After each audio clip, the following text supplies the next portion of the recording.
Ya, Oke, ini gimana gimana hasilnya pemeriksaan hari ini? Alhamdulillah tadi semuanya lancar, berjalan dengan lancar. Ini juga masih meriksa satu saksi lagi. Habis itu ya tinggal tunggu kelanjutan dari Polres Jakarta Selatan. Terkait yang unggahan Kaniki tadi di Instagram itu maksudnya gimana? Yang video di Telegram Kak Niki bisa dijelaskan? Oh itu video, itu nanti beda lagi laporannya. Jadi itu laporan terpisah. Jadi artinya akan ada berapa laporan? Berapa Bang? Kalau secara hukum bisa ada 2 laporan lagi. Yang jelas satu laporan terkait perlindungan anak, satu lagi terkait undang-undang ITE, tapi kami belum laporkan. Lapornya tetap satu orang ini pelapornya. Tetap nih kita pelapornya, terlapornya ada 1 orang. Kan itu berarti yang di Telegram barusan yang diduga video shoot nanti akan ada laporan tersendiri. Ada laporan tersendiri lagi. Beda lagi. Anak Kaniki juga ada dalam konten itu yang diperjualbelikan. Ya tunggu aja lah. Mungkin kedepannya bakal mau digimanain sih Kaniki? Depannya bakal mau digimanain? Ya gimana ya, masukin ke penjara aja. Biar ada efek jerak, biar jadi pelajaran untuk anak-anak muda di luar sana juga. Kalau masih muda ya sesuai sama umurnya aja, lakukan sesuai sama umurnya gitu kan. Ya umur segitu lagi lucu-lucunya ya, kalau pengen tahu pergaulan ya cukup tahu pergaulan aja, tapi jangan sampai kebablasan. Niki, kamu merasa dibohongi nggak sih dengan artinya dengan yang prank terus dari itu yang dibilang itu, ternyata kan kamu sendiri punya bukti-bukti jelas gitu. Kalau kami sih gini, jadi gini, dalam persoalan ini kita nggak masuk kepada persoalan-persoalan di luar hukum ya. Jadi yang jelas setelah kami pelajari ini ada dugaan tindak pidana kejahatan. Artinya tindak pidana kejahatan yang diatur dalam Undang-Undang Perlindungan Anak dengan ancaman hukumnya minimal 5 tahun dan maksimal 15 tahun. Ada lagi Undang-Undang Kesehatan, ada lagi KUH pidana, dan itu ancamannya di atas 4 tahun. Jadi kami tidak masuk kepada persoalan-persoalan lagi. Dia mau cerita apa saja silakan. Yang jelas hukum itu tegak lurus. Tidak akan bisa lari kemana-mana. Saya kejar kamu di mana saja. Itu saja yang harus tahu. Tadi beberapa pertanyaan juga pemeriksaan hari ini. Pertanyaan tadi 22 yang ada tadi saksi ada sekitar 30-an, ada lagi 22, ada jadi 1, 2, 3, 4, 5 tadi saksi. Kak Niki, kenapa membawa Kak Yolo sama Cindy dan lain-lain untuk menjadi saksi Kak? Kenapa membawa Cindy dan Yolo? Karena Cindy adalah teman online-nya itu anak ya. Jadi dia tahu betul bagaimana prosesnya, cara berkenalan, sampai akhirnya terjadi pinjam-pinjam uang, ada urusan hamil, aborsi, dan lain-lain. Kaniki, aku juga sempat kontakkan sama si Cindy, katanya dia juga punya beberapa bukti-bukti yang yang seputar masalah ini, termasuk soal aborsi. Itu gimana Kak? Ya makanya kan dia jadi saksi. Kalau itu sudah disampaikan di dalam proses pemeriksaan dan dengan data-data yang ada. Jadi itu persoalan yang kami laporkan.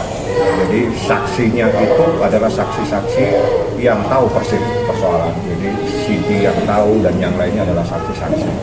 Nah sekarang prosesnya saat ini ada pemeriksaan juga di atas. Jadi ada saksi lagi diperiksa terkait dengan dugaan adanya penganiayaan. Atau mungkin ada sesuatu, nanti dijelaskan. Saya tidak mungkin akan membuka apa yang menjadi materi dalam proses pemeriksaan. Yang jelas nih kita diperiksa 22 pertanyaan, ada 25 pertanyaan, ada 3 tadi saksi, dan hari ini 4 atau 1 lagi. Artinya saksi yang dari luar negeri itu adalah Cindy. Coba tanya sama yang bersangkutan, dia dari mana? Artinya berarti Kak Niki sudah mengantongi bukti dengan adanya tuduhan aborsi itu. Kalau itu, dia gini, jadi berdasarkan data yang ada, kami punya bukti. Bukti itu harus di-cover dengan bukti yang lain. Dan itu menjadi materi proses pemeriksaan. Dan unit PPA ahlinya di bidang ini, karena ini adalah tindak pidana yang diatur dalam Undang-Undang Perlindungan Anak. Jadi unit PPA yang paling ahli di bidang ini.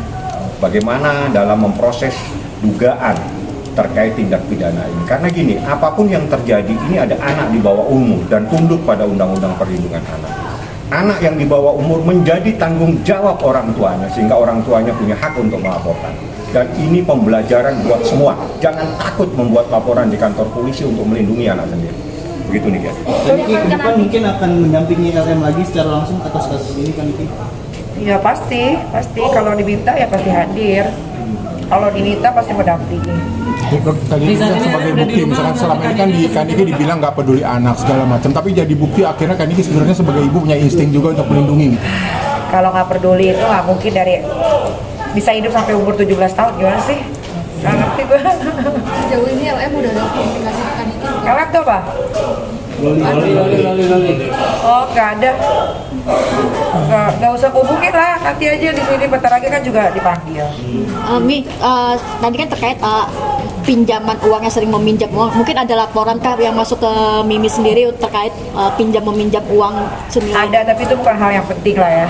Kalau duit masih bisa dikembaliin, tapi kalau udah menyangkut masalah yang dari bayi sampai besar gue jaga dengan baik, tiba-tiba ya direnggut oleh orang lain ya itu yang bakal gue perjuangkan. Kalau masalah uang gak ada urusan. Berarti Mimi sempat mengganti pinjaman? Iyalah kalau ganti.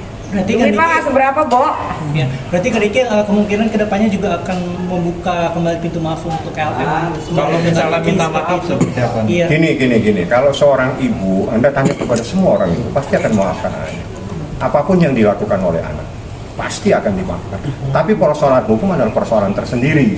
Siapapun yang terlibat, pasti akan berurusan dengan kita. Ini genderang perang sudah ditabuh sama kita. Ikutin